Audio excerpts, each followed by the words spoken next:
Right. I think it's recording. Okay. Wonderful. All right. All right. So thank you so much to everyone for being here and coming out to our very first Sustainability Research and Practice seminar of the semester. My name is Calli Lambard. I'm the Administrative Assistant for the Office of Sustainability. And I'm going to be presenting a bit on my Susquehanna University Honors Project, which was an environmental webzine, which turned into a limited print run physical magazine on environmental writing. And I graduated from Susquehanna University in May of last year with degrees in environmental studies and creative writing. So that's where I'm coming to Westchester from. And I just want to open up with this quote from Joan Didion. It's one of my favorites. She says, "We tell ourselves stories in order to live." I think that's important for creatives, but it's also important for everyone, because the way we see the world is very informed by the stories that we tell ourselves about it. And that's really the jumping off point for this project. So a bit about where we're going to go today. As I was putting together this presentation, I realized that this project was like research and practice. I spent my first semester, the fall semester of my senior year, doing research on the importance of stories in general, and then in terms of environmentalism. Then I spent the second semester putting it into practice. So I created the webzine, Rewilding Our Story, and I took some submissions from Susquehanna University students for pieces of writing, and I also wrote my own pieces to include. And then I'm going to finish up today, if I have some time, with a short reading from one of the contributor pieces. If you saw me earlier this week, I said I was going to read my own piece. Then I changed my mind this morning. I think this one really shows the heart of the magazine pretty well. So that'll be what we're going to share today. So this project really started because of my 2 degrees. When I was at Susquehanna, I came in as an environmental studies major. I'd always loved creative writing, but I never thought of it as an option. And then my sophomore year, I added the creative writing major. So when I did that, people were like, "That's really cool. What are you going to do with those 2 things?" And my answer was always, "I don't know. I just like them," which I think is like a fair reason to, major in something in college, but it wasn't a very satisfactory answer for most people. So I started doing some research my junior year into climate communication. I had to do a project about something that interested me in climate change, and I was thinking about language and the way we talk about climate change. And I kind of thought like no one else in the whole world had thought of this before. I was like, this is weird. I probably am thinking about this on my own, when in reality, it's actually a whole field of study that's very rich and wonderful. And I initially really saw it in comedy. I focused my research my junior year on comedy and climate change. But then as I was thinking about my 2 majors and how I could connect them for an honors project, I saw climate communication as a great way to do that. And also I have to shout out my sustainability book club that I've been running for almost 3 years now at Commonplace Reader in Yardley, Pennsylvania. We read all nonfiction books, but some of them are more memoir focused.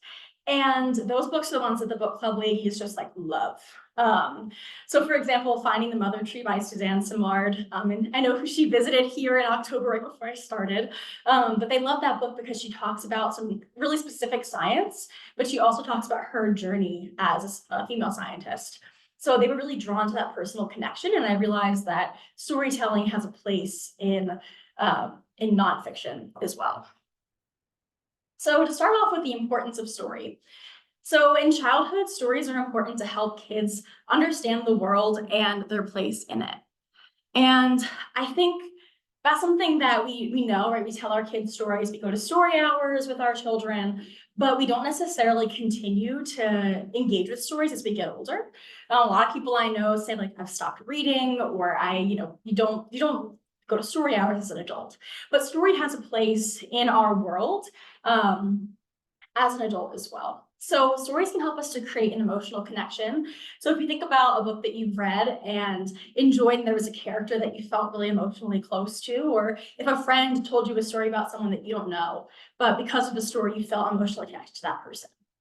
Stories can also help to create a community. So this comes from a case study of a Northern Irish community who shares their values and beliefs through their stories. So they would kind of get together and have these parties every week where the whole town was there and just hanging out with each other, but they would tell tall tales about each other.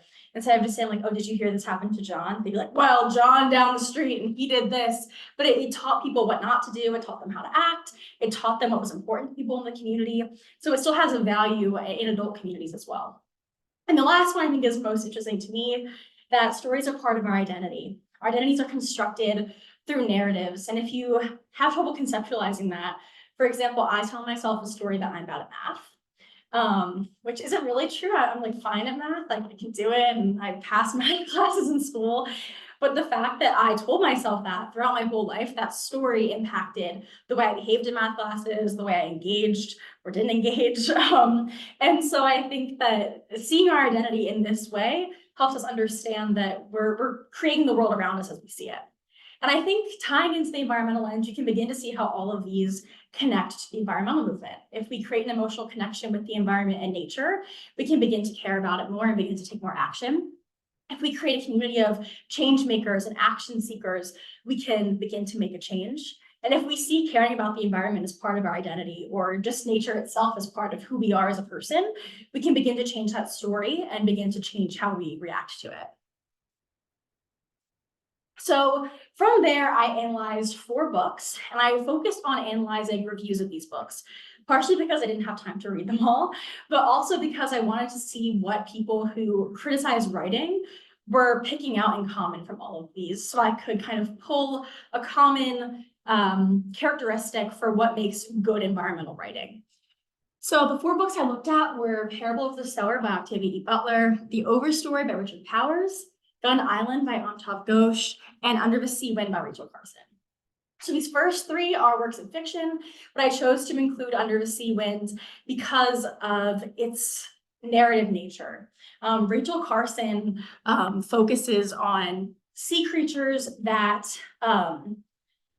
she's trying to tell us their stories, but she's telling us their stories through their own eyes, which is really interesting. I'm just going to give you a quick background on these stories, and I pasted in the book jacket if you really want to read for yourself really quick. But Parable of the Sower takes place in a global climate future where there's been some climate change, there's been economic collapse. From her perspective, the future was the 2020s, so it's set right now, which is a bit eerie, and many people see it as a real blueprint for the future and what happened, but at the same time, it does tell us a lot about community and how to act in the face of these issues. The Overstory is a collection of intertwined stories. I think the description actually calls them interlocking fables that tie together people's lives with trees and trees with people's lives throughout time to kind of understand trees scientifically, but also socially in a story sense.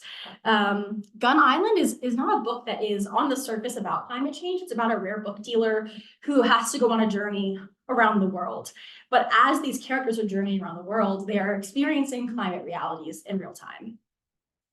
And like I said, Under the Sea Wind is a piece of nonfiction where Rachel Carson puts us in the mind of some sea creatures. So there's Scomber, the mackerel, and Anguilla, the eel. So instead of saying, like the eel will swim and see this, it says, I'm Scomber, I see this. So you're getting this really in the moment experience about what it's like to be under the sea.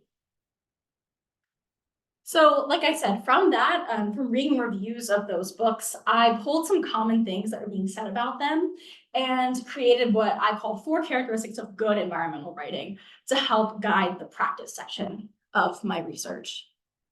So the 4 characteristics that I found were that it should teach something to the reader about environmental issues or the environment. So that could be something like learning about trees or just learning about the concept in general. The second one is that it makes science easy to understand. So that's like what Rachel Carson does in her work. The third is that it puts the reader in the moment and gives them an emotional connection or shows them the stakes that are at hand. And the fourth is that it shows us environmental destruction that is not often seen. So I'm just going to dig into each of those a bit with some examples to help you really understand them. So for the first one about teaching readers, looking at Parable of the Sower. So like I said, it takes place in a future where a lot of things have crumbled, but there is this focus on mutual aid. The character creates this kind of community to help where people are helping each other survive. And mutual aid for environmental disasters is what a lot of environmental activists are really pushing us to consider and to focus on, because in a situation where you necessarily can't rely on a relief organization or a government to necessarily help every person as much as they can, we can help each other in the community. And that's what this book, I think, really shows us. And so many reviewers have noted this book passes on that kind of knowledge, and one even called it a toolkit for how to be in the age of climate change. So toolkit for how to treat each other and for how to perhaps move forward. And then Under the Sea Wind, like I said, it's a piece of nonfiction, so its function is to teach.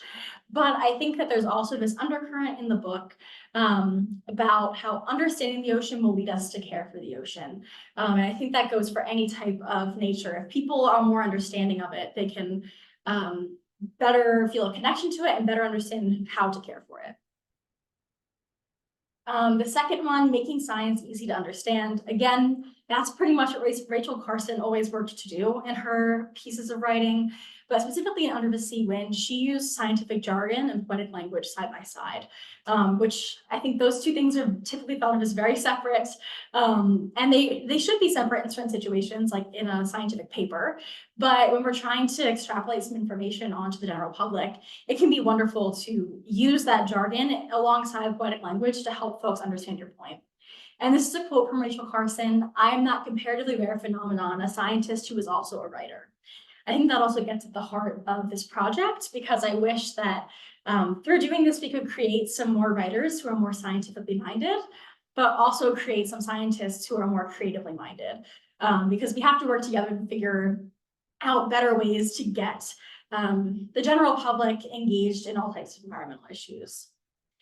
And then the overstory focuses, like I said, on trees. And there are some sections in there that are more scientific about how trees work and what their place is like in the world. But the whole time the author does this, he's playing with language. And that's a quote from a review that called it a thesis book that is hardly didactic. So I think it's interesting because you can learn a lot from it while not feeling like you're just being like spewed information. And so I think you can see the language play in the title, the overstory.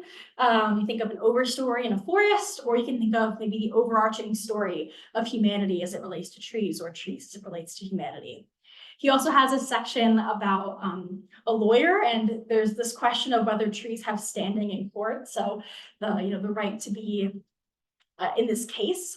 But of course, trees have standing in a forest. So there are these just interesting considerations that you can make using language while still getting your points across. So in terms of putting the reader in the moment, that is one thing that reviewers love about Gun Island. This quote, I think, helps us conceptualize climate change well. Humans can't experience climate change itself, just the individual outcomes. So climate change is this big, like, disparate thing that encompasses a lot of things. And I can't, as a person, can't fully understand or experience every single one of those things. But in this book, we experience these individual characters' experiences coming in contact with climate change. So if there's something that you might never experience, you might not live in a place where there are wildfires or where there are hurricanes, but you can experience that through a character in a book. And I think that that can create a sense of urgency as well. If you think, well, that's never going to happen to me, if you understand what it means when it happens to someone else, that can change a lot for you. And then Under the Sea Wind is interesting because it centers the perspective of animals, which is so often not done. And if you think about it, the only time you really get animal characters or like an animal world is in kids' books. And it's kind of like fun and silly. And then in adult literature, there are a few examples I can think of, but sometimes they're kind of considered gimmicky. Like this is, a fun writing tactic, not a serious way to consider animals and animal perspectives. But she does this and also in a piece of nonfiction, which was really not appreciated at the time. A lot of reviewers called it too poetic for a work of nonfiction in its time. But today we can see how important those connections are and how it still had a lot to teach us. And for this last one, I'm pulling on Rob Nixon, the literary critic's idea of slow violence.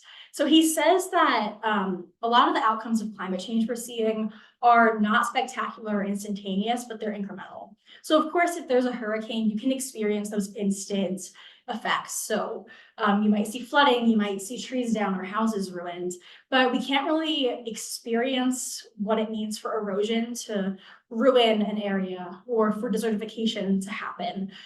We can't see that. We see the beginning, maybe some middle, and then we see the end. But it's hard for us to see individual points along that scale and then conceptualize them.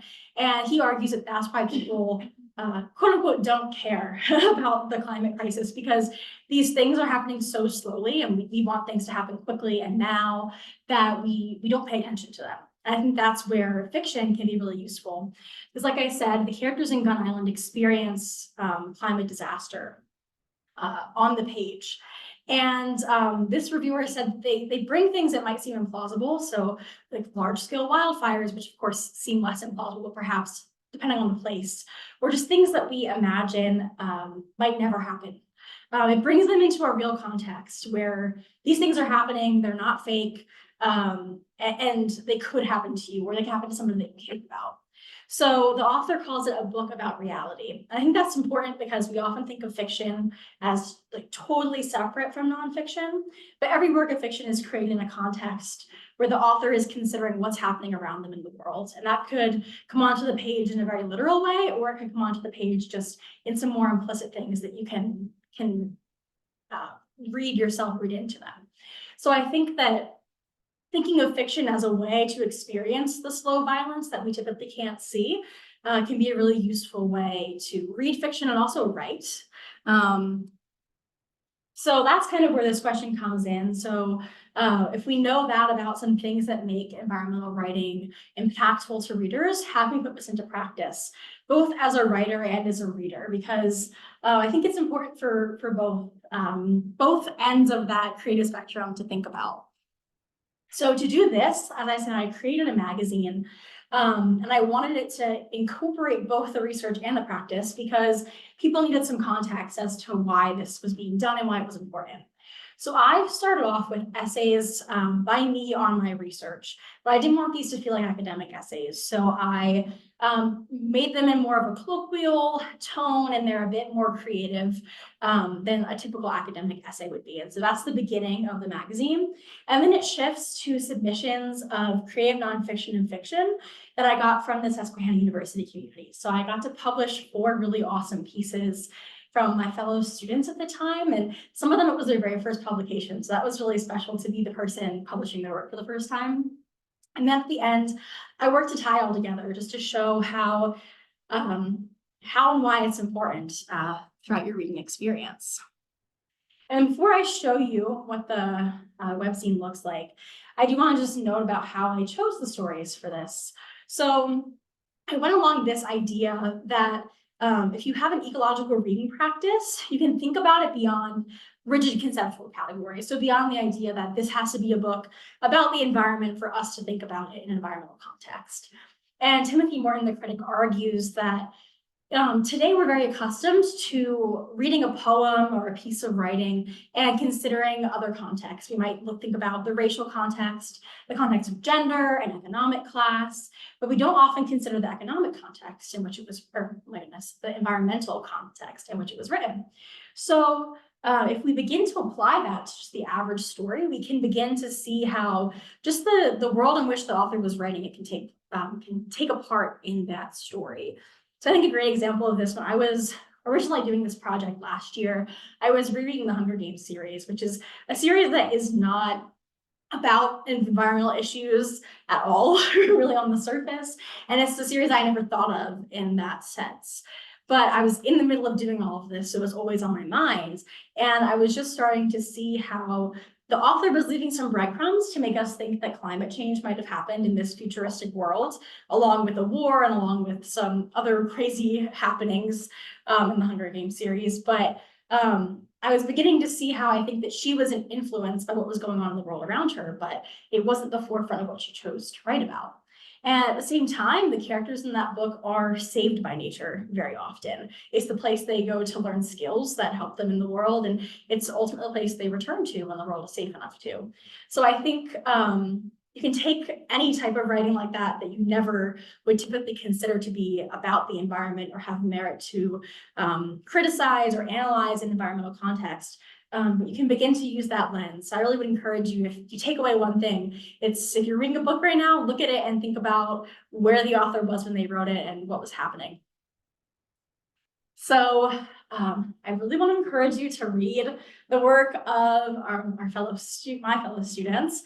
And the website is rewildingourstory.wordpress.com. And you can scan the QR code, bookmark the site. It's really wonderful. I'm just going to take you to the site quickly, hopefully if it will share on Zoom.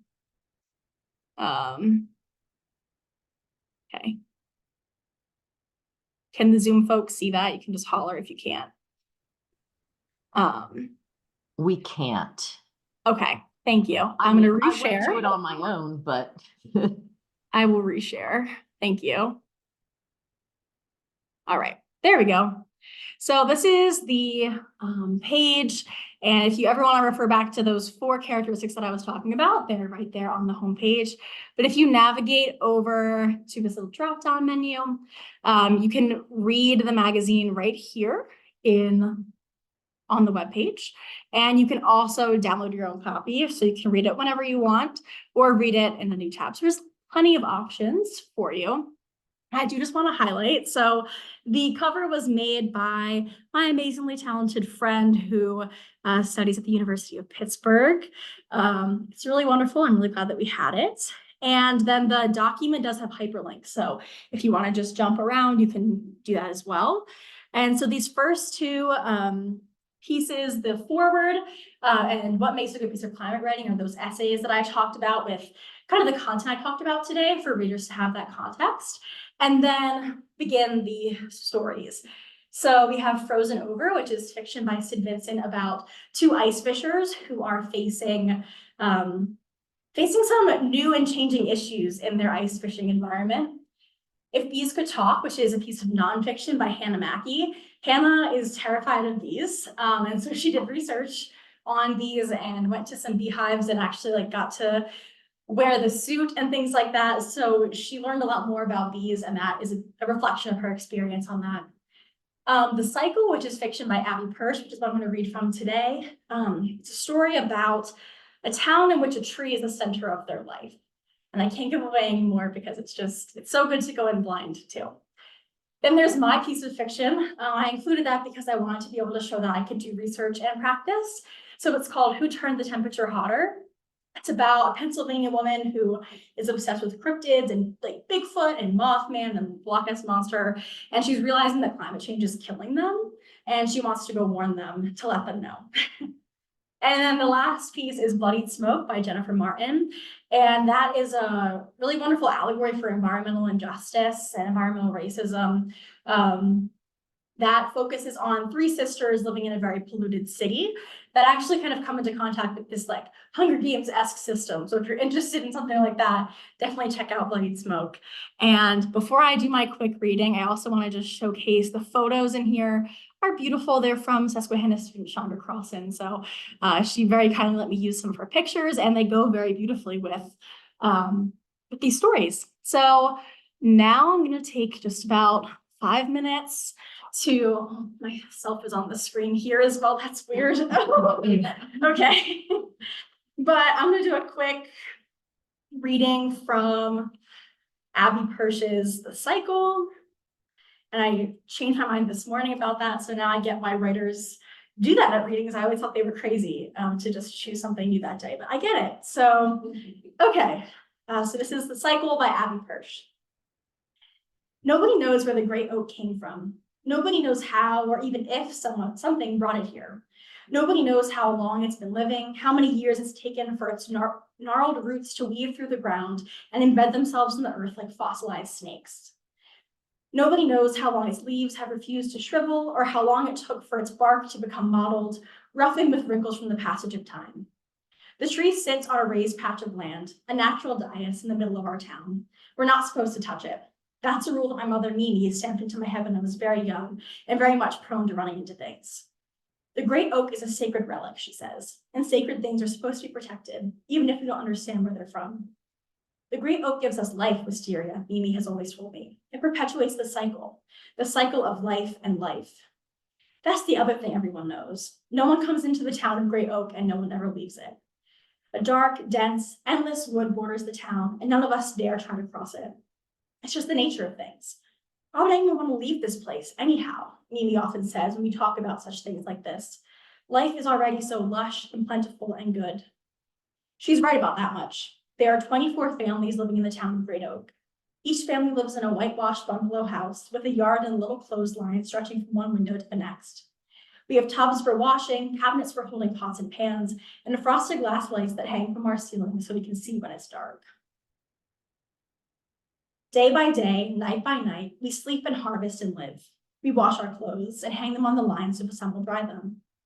On the days that my best friend Zora and I finish our harvesting early, we find ways to entertain ourselves. Sometimes we chase Zora's brothers around the town together. Other days we play games in the square that surrounds the Great Oak.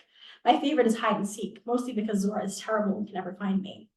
Some days Zora's mother Cal calls us inside and teaches us how to weave. Cal is my favorite person in the town besides Zora. She treats me like I'm her second daughter, combing through my hair when it's tangled, bandaging my knee when I fall, singing me songs when I can't fall asleep. Her song lyrics always sound like gibberish though, soft and clicky, as if her tongue isn't working quite right. Where did you learn your songs? I asked her one night. Kel smiled. Oh, I'm not so sure. I learned them a long time ago when I was young. How long ago? She only shook her head in response. As she leaned down to pull the blankets over me, her soft auburn curls fell against my cheek and her green eyes bore into my gray ones. Her face was pale and looked paler in the room's dim light. I don't think Kel looks anything like her daughter. She never has. While Kel is pale and tiny, Zora has deep brown skin and her hips are much rounder than her mother's angled joints. No one in this town looks the same. I have tan skin, black frizzy hair, and a nimble body, ideal for hacking stems or chasing Zora's brothers through the square. That's not true for Mimi, though. She's got wobbly knees, bony fingers, thin gray hair. A body small and weak enough that some days it's hard for her to walk. I worry about Mimi sometimes. Her pale blue eyes look frightening and washed out, like something is slowly draining them.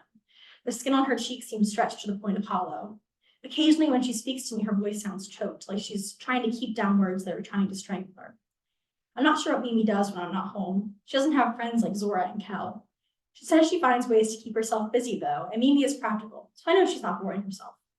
None of us are ever bored, really. We've got each other. We've got a whole town to take care of. We've got children to rear and food to grow, plates to wash and homes to tidy, clothes to sew and water to gather, plants to harvest and herbs to pick.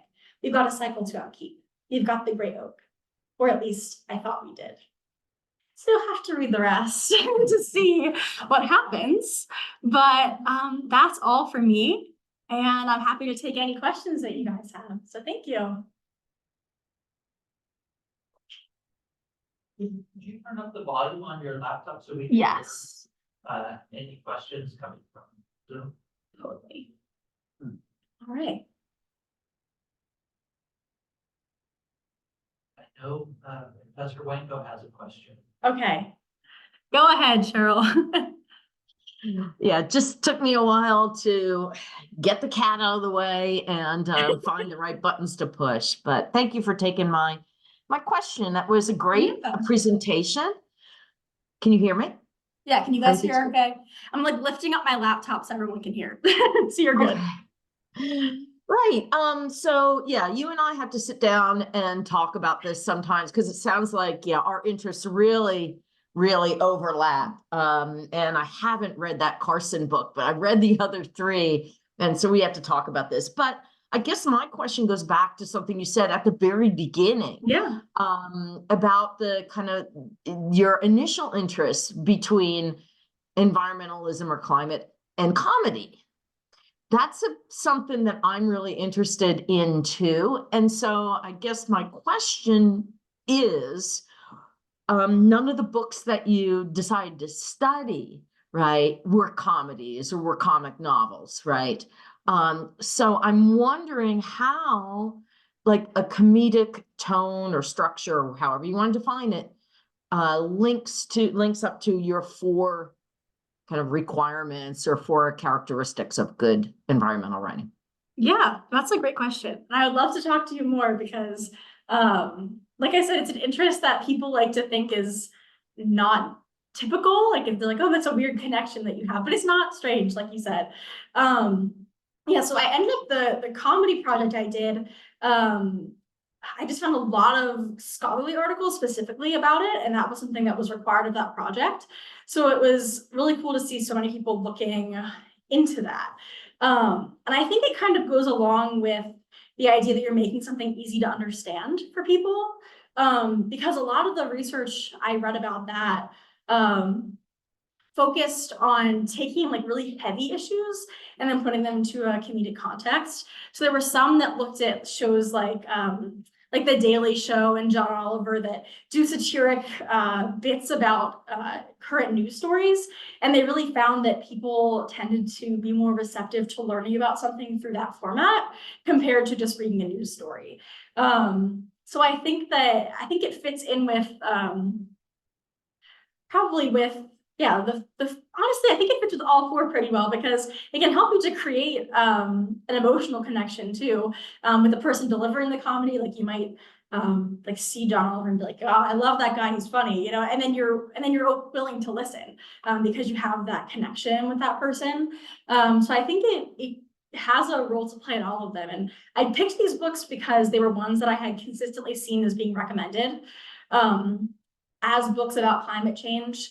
So I think a broader investigation definitely could have looked into some more comedic stories too, because I was just trying to look at some like critically popular ones. But yeah, thank you for your question. Sure, you'll note that not a lot of critically popular ones Yes. are comedic. Yeah, so I think there's something happening there too, but I cede the floor. No, that's a really good point too, because it's often things that are kind of like doom and gloom. Like I hesitate to say that, but a lot of them are like science fiction books that are very imagining a very dark future, which is something that, you know, is good in some ways, and in other ways it can be hard for readers. So yeah, it'd be interesting if we had more funny climate change books. That'd be great. So yeah, Becky, you can ask your question. Thanks for coming. Oh, you're muted still. There we go. And I hope it doesn't affect because Joe's on in the other room. But anyway, I love this. And as somebody, I've actually written blog posts about environmental, that whole genre. And I guess it's more of an observation in that it's really evolving, right? Because there's also science fiction, apocalyptic fiction, and I love how you had about the nonfiction as well, environmental, and what we can learn, you know, from that science. And I really think it's a huge vehicle for people to know more about this and just, you know, how imperative it is and everything. So I just loved everything about your presentation, and offline, you need to tell me about that book club because I want to sign up to go to some of those. So yes, totally. But yeah, thank you so much for this. It was great. Yeah, of course. Yeah, and I think well, I forgot what I was gonna say now, but yeah, I think and doing book clubs like that is interesting too, because you get a lot of different perspectives from people, and people don't like the more like dark books. Like we read The Uninhabitable Earth by David Wallace Wells, which is a great read if you haven't read it. It kind of goes through like every single outcome at every single temperature increase. So it's hard to read because, and he even goes to extremes like what would happen at 5 degrees Celsius above. So there are some more drastic outcomes in that book that we aren't, you know, currently looking at, but it's a good read, even though it's a hard one. But so my book club enjoyed that book, but they also then the next time they wanted to read something that was a bit more hopeful and solutions focused. But yeah, we haven't delved into climate fiction either, which I know is an emerging genre, but they seem to like reading nonfiction, which is unusual among like the general public. So I'm happy to keep pushing them in that direction. But yeah, any other questions? Yeah, Maddie. Somebody just said it made me think of this, but I read the Overstory a few years ago, and I don't remember how all of the characters' stories end, but I remember a few of them being a bit sad and kind of left me not how I was expecting. I was wondering how your favorite works of art or works of like novels or books or other short stories, how your favorite ones make you feel afterwards, And even if they're not your favorite, so maybe ones that stick with you, like what is notable about them? Yeah, that's a really good question. So in case Zoom couldn't hear, Maddie asked about what my favorite pieces of writing, how they make you feel after, whereas sometimes these make you feel bad after. And I agree about the overstory. There were a couple that were like really dark, which is reality, but at the same time, if you're looking for something more upbeat, it's a difficult read. It's also like a challenging read as well, just in terms of how it's written in some ways. But I think usually the answer is hopeful, or at least enthusiastic. You've read some books that were, we read, I can't remember the author's name, but the nonfiction collection Fuzz by Mary Roach, who she's kind of like an investigative journalist who writes creative nonfiction where she talks about her experiences investigating different things. So that book was called Fuzz, When Nature Breaks the Law. So it was kind of about how human laws interact with animals, like when animals break our laws, obviously unknowingly. So things like bears taking trash cans and things like that. And so that book was not entirely positive. They were talking about, different initiatives to try to get rid of different bird populations that are considered to be pests. And very often that just results in a lot of birds dying, and then they come back again next year, and the cycle just continues. So there were some negative aspects in that book, but there were also just a lot of interesting things that were happening that like forward looking. So there was some research that she talked about that was really promising, and like different conservation efforts in ways that we can hopefully like protect what is still here, or do pest management in a new way where we're not just killing animals and bugs and things like that without seeing positive outcomes from that. So I think even if it's a negative book or like a less optimistic book, I think learning something new and seeing something, even like a shred of optimism or a shred of hope for the future, is something I like to see. But I need to read more fiction that's climate focused, but I don't often, because I don't like science fiction. I don't like reading about the apocalypse. And they're very often like apocalyptic future books, so I have trouble reading them. And it's hard to find ones that are positive, like Charlotte was saying. So that's kind of my mission. But yeah. go ahead. So I have a recommendation, and I really enjoyed your presentation. Yeah, thank you. The Song of Increase by Jacqueline Freeman Okay. is a book, the subtitle is like For Better Beekeeping and a Better World. Oh, I love that. And she speaks, after each chapter, she speaks in the voice of the bees. Oh, wow. Just like Richard Carson did in that Yeah, book. that's awesome. So she speaks in the voice of the bees regarding that topic that chapter was about. So I think you would really enjoy it. Yeah. It's a fantastic book. Of course, I picked it up because it was speaking about a better world. Yeah. A model for a better world. So I'd love to talk to you more too. Yeah, of course. And I think my book club would also love that book, because they like things that have solutions in them. Like we read the Anthropocene Review by John Green, and they didn't like how it was just kind of like observations. They said, okay, well, like, what am I supposed to do with all that? And I was like, well, you can think about it and you can share it with your friends, but they like it when there's kind of a bit of both. So I think that's a really good idea for that. And yeah, it's interesting to think about her speaking in the voice of the bees. So yeah, I think there's a book called, I want to say it's called Birding for a Better World. It's something like that. So that's one that's on our list for the future. So I'll have to get back to you guys about some recommendations after we go through another year of reading books on this subject. But yeah, Kylie.